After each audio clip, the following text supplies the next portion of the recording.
Oke guys, assalamualaikum warahmatullahi wabarakatuh. Welcome back to part 2 interview sama Papa, yaitu Pak Sofyan Jo.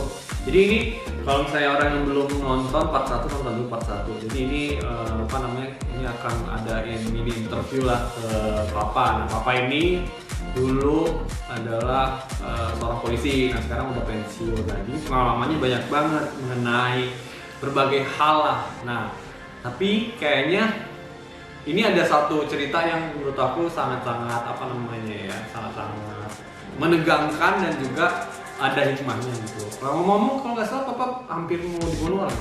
Iya, benar sekali. Ada beberapa kali baik saya ketika jadi polisi maupun sudah pensiun dari polisi mau dibunuh orang, tapi selamat. Tapi dua kejadian yang sangat sangat perlu mungkin untuk diketahui oleh anak-anak saya dan kemudian orang lain. Sesuai dengan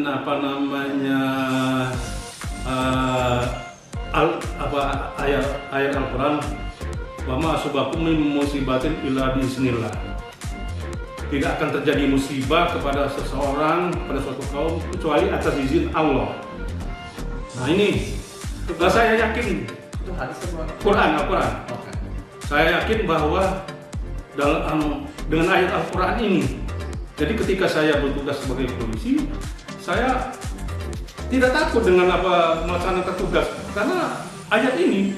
Karena setiap musibah itu tidak akan terjadi kepada seseorang atau kepada sekelompok orang kecuali atas izin Allah. Jika saya melaksanakan tugas dengan tenang gitu. Pernah suatu kejadian di dalam tahun 1993 lah gitu. Belum lahir. Belum lahir sih malah. Baru saya punya anak 3. Ketika itu sesudah maghrib lah, menjelang isya, saya pulang dari tempat mertua saya. Waktu itu saya belum punya mobil gitu, masih punya motor RX 100 kalau nggak salah, RX 100 dari tempat mertua dengan 3 orang anak, Maharani, Dimas Surya Penata, Panji Anom Balaputra Tidewa. Maharani di depan, Dimas di tengah, sedangkan Panji Anom di pangku istri saya. Saya pulang dari tempat mertua saya di Jembatan Ampera di dekat Masjid Agung.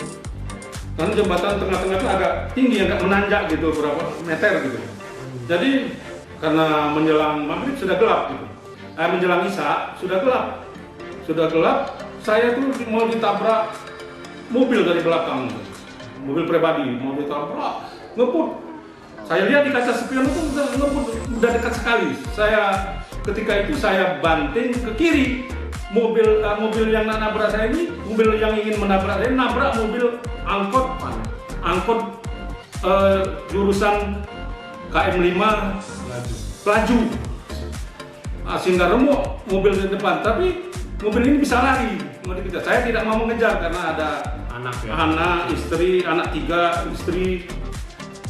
Saya mobil angkot ngejar tapi nggak terkejar karena jalan macet di Jembatan Ampera. Jadi ini saya ingat tadi, wah ini bukti bahwa musibah itu tidak akan terjadi tanpa izin Allah. Betul ini. Jadi saya tidak mau, sudahlah, yang penting saya selamat. Saya tidak mau mengejar karena hanya malam hari, daripada bahaya lagi. Kalau Papa nggak lihat dari spion mungkin sudah meninggal satu keluarga. Ya. Sampai sekarang nggak tahu siapa yang mau nabrak saya, Tapi itu emang sengaja dia nabrak apa emang orang yang lagi mabuk atau? Ini sengaja kelihatannya, mungkin berhubungan dengan tugas saya di kepolisian, mungkin saya sudah diintai gitu. Sudah diintai gitu. Udah dari ini udah. Kenapa saya katakan sengaja? Karena mobil kencang sekali. Saya lepas nabrak mobil di depan. Untuk apa ke kiri ya? Kan saya banting ke kiri. Oke. Nih. Itu pertama. Yang pertama. Kedua tuh yang gimana? Yang kedua, setelah saya pensiun tahun 2014, Ini masalah sengketa tanah gitu di daerah Banjarmasin gitu, daerah Itu Banjarmasin itu ada daerah berapa kilo ya? Nggak terlalu jauh lah dari Palembang. Kira-kira 20 kilo dari Palembang. Itu saya punya kebun, mau diserobot orang, mau diambil orang gitu. Orang ini preman gitu, apa namanya, mafia tanah gitu. Mafia tanah ini mengandalkan preman. Apa namanya, ketika saya itu bersama anak saya yang nomor 2, Dimas Surya Penata. Jadi ketika kita masang patok-patok di kebun itu, bersihkannya, tanda luas tanahnya, batas tanah. Didatangi oleh Gerombolan nih, lima orang yang ingin merebut tanah itu mengelola kami pakai ini ya Pak. pedang, pakai masing-masing pakai pedang padang samurai. Lantas ada seorang anaknya perempuan yang mengomandoi apa namanya, katanya, kenapa kamu merebut tanah ini, kenapa mau membunuh bapak saya, bunuh orang ini, katanya bunuh orang saya sama Dimas. Jadi 2 orang laki-laki mengeroyok saya, 2 orang mengeroyok Dimas, yang perempuan mengomandoi bunuh. Jadi samurai itu sudah kira-kira 1 jengkal di perut saya aja menangkis saja, menangkis. Dimas juga menangkis.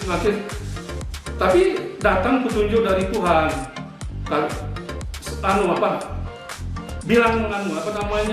Teriak lah. Maling. Jadi saya teriaki maling. Orang ini jadi ketakutan. Mereka berlima ini ketakutan. Akhirnya mereka menghentikan ini ngeroyok. Ketakutan karena masyarakat sudah turun. Nah inilah petunjuk atau pertolongan dari Tuhan tadi. Saya ingat, Mama asobakum min musibatin illa biiznillah.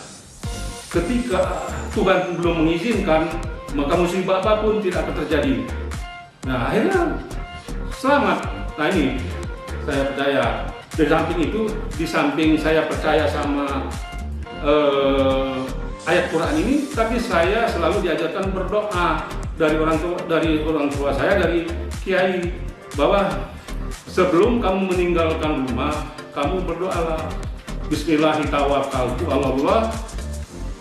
Bismillahirrahmanirrahim. La haula wala quwwata illa billah. Nah, menurut keyakinan ajaran Islam, ketika kita berdoa ini berarti kita telah menyerahkan diri kepada Tuhan, dan Tuhan akan mengirimkan 2 orang malaikat melindungi kita. Nah, terbukti saya selamat. Saya selalu berdoa.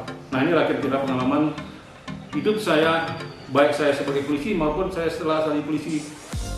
Nah, ini yang sangat selalu saya ingat, saya ingin terapkan kepada anak cucu saya dan orang lain.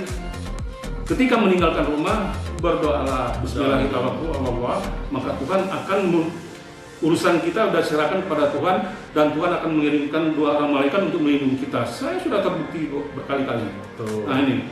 Jadi teman-teman semuanya, rekan-rekan semuanya, jangan lupa ketika dimanapun kita berada itu selalu berserah diri kepada Allah dengan berdoa tadi Pak ya. Karena dengan doa tadi tuh kita sudah menyerahkan urusan kepada Allah gitu. Jadi emang kita udah dilindungi ya Pak. Sudah terbukti.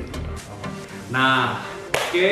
Ini terima kasih Bapak sudah sharing. Nah tadi kan udah sharing banyak tuh tentang power of doa lah sebenarnya. Jadi kita jangan sampai lupa untuk selalu berdoa, minta pertolongan kepada Allah, karena emang semua yang terjadi ini di dunia ini, kalau misalnya Allah tidak katakan pun nggak akan payah pun ya Pak ya. Jadi memang harus berserah diri kepada Allah Subhanahu wa Ta'ala. Semoga tadi dari video ini kita bisa mendapatkan hikmahnya dan ambil positifnya dari video ini, dan terima kasih sudah menonton, dan assalamualaikum warahmatullahi wabarakatuh. Dadah.